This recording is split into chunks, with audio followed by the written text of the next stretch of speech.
नमस्कार मित्रों, आप सबका स्वागत करता हूं एक बार फिर जवाहर नवोदय विद्यालय की कोचिंग क्लासेज नवोदय क्लासेज 2020 में। दोस्तों, जैसा कि आप सबको पता है कि नवोदय क्लासेज 2020 प्रैक्टिस टेस्ट भी करवाता है। तो प्रैक्टिस टेस्ट अब ऑफलाइन होंगे, तो जो जो बच्चे व्हाट्सएप ग्रुप में जुड़े हुए हैं वही टेस्ट दे सकते हैं, बाकी वाले नहीं दे सकते। अगर आप भी टेस्ट देना चाहते हैं तो इस वीडियो के डिस्क्रिप्शन में हमारे व्हाट्सएप ग्रुप का लिंक मिल जाएगा, वहाँ से आप सीधा ज्वाइन कर सकते हो हमारे व्हाट्सएप ग्रुप को। और आपको बता दूं कि हर संडे टेस्ट होगा। पहले टेस्ट हम ऑनलाइन करवाते थे, लेकिन अब ऑफलाइन करवाने का मात्र एक मकसद है कि बच्चे गोले भरते हैं तो उसमें कहीं गलती ना हो, तो उसकी प्रैक्टिस हो जाए। बच्चों को क्या क्या कैसे OMR शीट भरनी है ये सब सीखे। तो आज हम यही वीडियो में यही देखेंगे कि OMR शीट को कैसे भरना है। तो सबसे पहले यहाँ पे आप देखो तो यहाँ पे अनुमार्क लिखा हुआ है, अनुक्रमांक। अनुक्रमांक यानी रोल नंबर, ठीक है। रोल नंबर यहाँ पे आप जो आपका जब एडमिट कार्ड आएगा, प्रवेश पत्र आएगा, तो आपको रोल नंबर दिए हुए होंगे उसमें। तो आप वहाँ पे इस ये डब्बे भरे हुए बॉक्स है, तो इसमें आपको क्या करना है, अपने रोल नंबर लिखने हैं। वो भी आगे बताऊंगा कि रोल नंबर कैसे भरने हैं, वो भी आगे बताए हुए, तो मैं वो भी आपको बताऊंगा। उसके बाद यहाँ पे देखो तो यहाँ पे अभ्यर्थी का नाम बड़े अक्षरों में ABCD होती है, जो ABCD होती है कैपिटल लेटर होते हैं, उसमें अपना नाम लिखना है। तो कैपिटल में सब सब जो अक्षर होते हैं सब उनको सब अक्षर कैपिटल लेटर में होने चाहिए। तो ये आपको अपना नाम है वो कैपिटल लेटर में भरना है। उसके बाद आप आगे चलो तो आगे एक बॉक्स फिर से आ जाता है कि फादर्स नेम, यानी कि पिता का नाम बड़े अक्षरों में। Father's name in capital letter, यानी कि इनमें अपने पिताजी का नाम लिखना है। वो भी ABCD जो बड़े कैपिटल लेटर होते हैं उनमें ही अपना फादर का नाम लिखना है, पिताजी का नाम लिखना है। उसके बाद यहाँ पे कुछ नियम दिए गए हैं, रूल दिए गए हैं कि इंस्ट्रक्शन क्या, आपको जब परीक्षा में जाओगे तब आपको किस किस बातों का ध्यान रखना है, वो भी आपको इसमें दिया हुआ है। वैसे वो जब एडमिट कार्ड आएगा तो एडमिट कार्ड में आपको बकायदा सब लिखा हुआ होगा। फिर भी मैं एक बार बता देता हूँ कि आपको केवल काली और नीले और काले बॉल पेन का ही प्रयोग करना है। कोई बच्चे स्याही वाले पेन नहीं ले जा सकते हैं, इंक वाले पेन नहीं ले जा सकते, सिर्फ बॉल पेन होना चाहिए। वो भी दो दो ही बॉल पेन, या तो नीला हो या फिर काला हो, ब्लैक या ब्लू। अगर आप हरा या फिर रेड लेके जाते हो तो वहाँ पे आपको एग्जाम में अलाउ नहीं करेगा, सिर्फ ब्लैक या ब्लू पेन ही अलाउ करेगा। उसके बाद दूसरा है कि कृपया गोले को गहरे निशान से भरें। कई बच्चे क्या होते हैं, फीके फीके भर देते हैं फटाफट, तो वो मान्य नहीं रहता है, क्योंकि ये कंप्यूटर द्वारा प्रिंटेड होता है, तो उसमें एकदम जो स्पष्ट एकदम पूरा गहरे रंग से भरा होता है, तो वही वहाँ पे सही माना जाता है। तो आप भी कृपया करके इस गोले को पूरा भरे, एकदम ना बाहर जाए ना आधा खाली रहे, पूरा भरे और पूरा गहरे से भरे, गहरा करके भरे। अब उसके बाद आगे आगे तीसरा पॉइंट है, वो भी देख लेते हैं। प्रत्येक प्रश्न का उत्तर केवल एक पूरे गोले में गहरा निशान लगाकर दीजिए। यानी कि आपको ऐसे नहीं करने हैं कि ये पहला देखो, पहला बॉक्स में दो दो सही भरे हुए, तो आपको ऐसा नहीं पहले हमने A भर दिया, फिर हमने सोचा कि A गलत है तो दूसरा D हमारा सही है तो D भर दें। तो आपको आराम से करना है, और कुछ भी भरना है सिर्फ एक भरना है, आप दो नहीं भर सकते। दो भरोगे तो आपको वो एक नंबर वो पूरा कट जाएगा। ऐसे नहीं कि आपको एक नंबर दे देंगे, आधा नंबर दे देंगे, नहीं, पूरा नंबर वो कट जाएगा।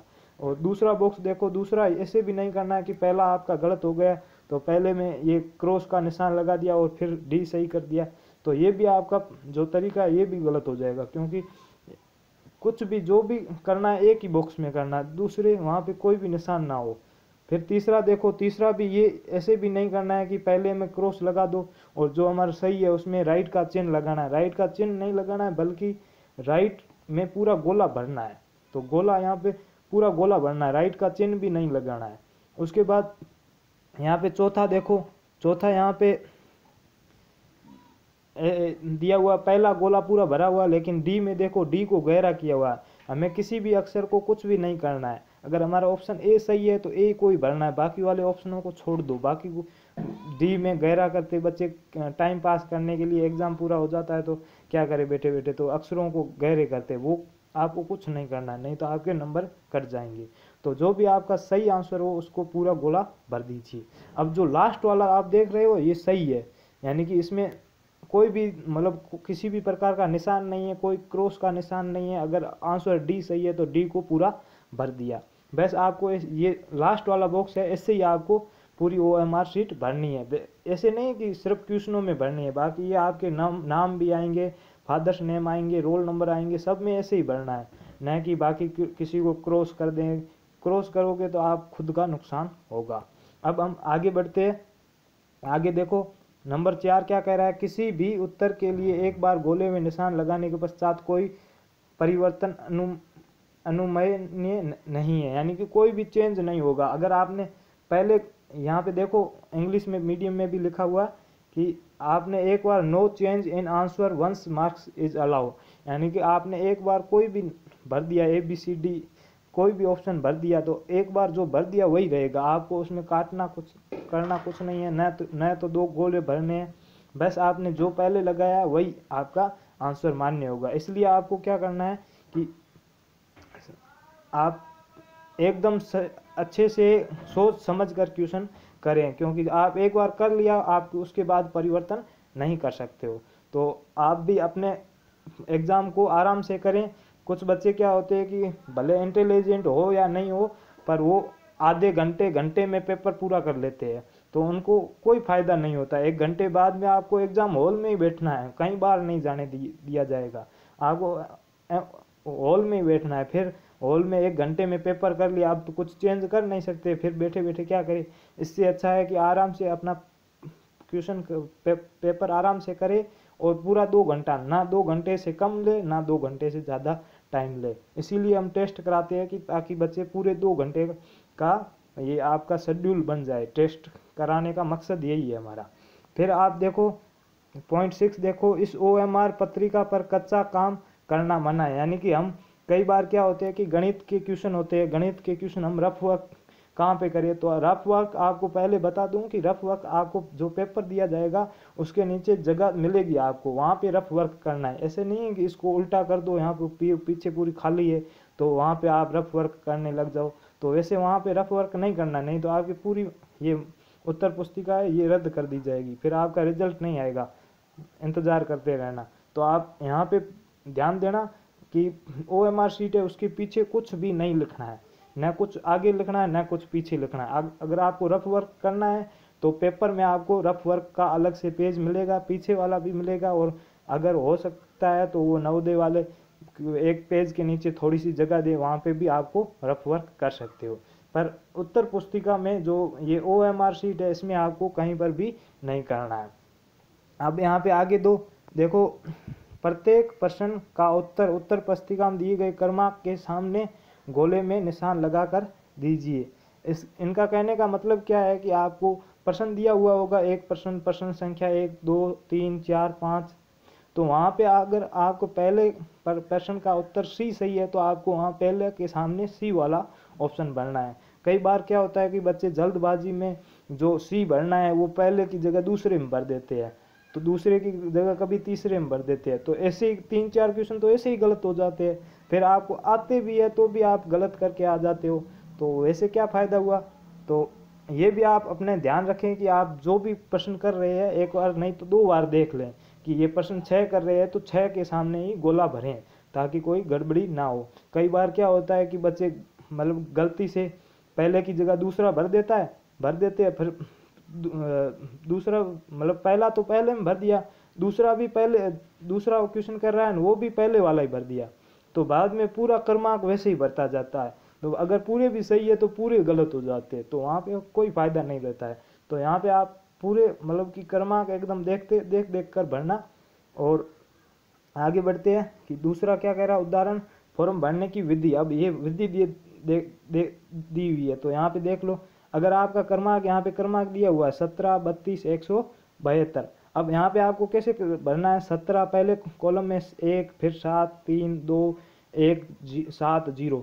अब यहाँ पे नीचे देखो, यहाँ पे 0 से लेकर 9 तक एक गोलों में संख्या लिखी हुई है, तो आपको क्या करना, पहले 1 है तो 1 नीचे वाली पूरी क्रमांक है 0 से 9 तक गिनती लिखी हुई है, उसमें एक जहाँ पर भी है उसमें बॉक्स में भर दो। यहाँ पे देखो, यहाँ पे ये 1 वाला बॉक्स भरा हुआ है, यहाँ पे दूसरा 7 है तो यहाँ पे 7 वाला भरा हुआ है, यहाँ पर 3 है तो 3 वाला भरा हुआ है, यहाँ पे 2 है तो ऐसे बॉक्स भरने हैं आपको। यहाँ पे जो बुक टेस्ट है आपको वहाँ पे परीक्षा में पहुँचोगे तब आपको ये भरवा देंगे, आपको यहाँ पे टेंशन लेने की कोई बात नहीं है। और यहाँ पे जो ये कोड दी हुई है ना, स्टेट के, डिस्ट्रिक्ट के, ब्लॉक के, सेंटर के, ये आपको बाकायदा वो एडमिट कार्ड आएगा उसमें आपको मिल जाएंगे, तो वहाँ से आप भर सकते हो। अभी प्रैक्टिस टेस्ट कर रहे हो तो आपको यहाँ भरने की कुछ ज़रूरत नहीं है, बस इनको खाली छोड़ देना। बस यहाँ पे आप जब एडमिट कार्ड आ जाए उसके बाद आपकी जो परीक्षा हो ना, तो इनको ये भर के ट्राई कर देना ताकि आपकी आदत बन जाए। तो उसके बाद हम आगे बढ़ते हैं अगले में। अब यहाँ पे एक महत्वपूर्ण इम्पोर्टेंट दिया हुआ है, क्या दिया हुआ है इसको भी पढ़ लेते हैं। अभ्यर्थी इस बात का ध्यान रखे कि मुख्य प्रश्न पुस्तिका में छपा हुआ कोड और उत्तर पुस्तिका के प्रश्न सेकंड में छपा हुआ मुख्य पुस्तिका कोड समान हो। यानी कि आपको जो कोड है ना पेपर में भी दिया हुआ होगा और एक जो उत्तर पुस्तिका है उसमें भी दिया हुआ होगा, तो उन दोनों का कोड समान होना चाहिए, आप चेक कर लेना। और अगर समान नहीं हो तो आप जब आप परीक्षा में बैठे तो यहाँ पर जिस एग्जामिनेशन जिसका ड्यूटी हो, जिस टीचर की ड्यूटी हो, तो वहाँ से आप ये पता कर सकते हो कि हमारा समान क्यों नहीं है, तो वहाँ पे आप चेंज करवा सकते हो या अपनी जो भी गलती है वो सुधार सकते हो। अब आगे शुरू करते हैं। ये देखो, अब यहाँ पे अनुक्रमांक रोल नंबर भरने हैं। जो भी आपके रोल नंबर है 17 है तो पहले के बॉक्स के नीचे 1 भरना है, फिर 7 है तो 7 भरना है, ऐसे ही क्रमांक भरने हैं। और अब यहाँ पे ये ऊपर अनुक्रमांक दिए हुए है, फिर यहाँ पे पुस्तिका नंबर दिए हुए, यहाँ पे स्टेट कोड है, डिस्ट्रिक्ट कोड है, ब्लॉक है, सेंटर है, ये आपको नीचे भी गोले उसी भी प्रकार से भरने हैं। अब हम आगे चलते हैं। यहाँ पे आ गई अब हमारी जो इम्पोर्टेंट जो आंसर है वो आ गए। अब यहाँ पे देखो, जैसे कि हमारा पहले का बी सही है तो हमारा यहाँ पे बी ऑप्शन भरना पड़ेगा।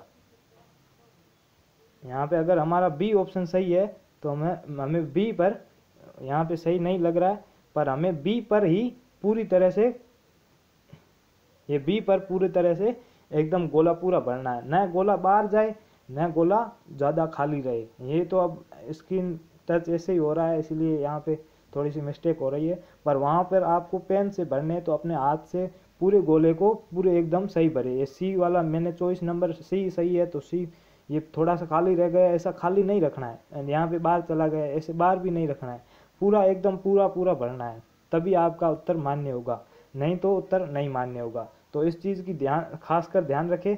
फिर ये हमारे प्रश्न पूरे ऐसे ही भरने हैं और उसके बाद नीचे अपने खुद के साइन कर देना, और जहाँ से आप जिस हाथ से लिखते हो उस खुद के हाथ के साइन कर देना, और नीचे आप जो एग्जामिनेशन हॉल है वो खुद टीचर आपके साइन कर देगा।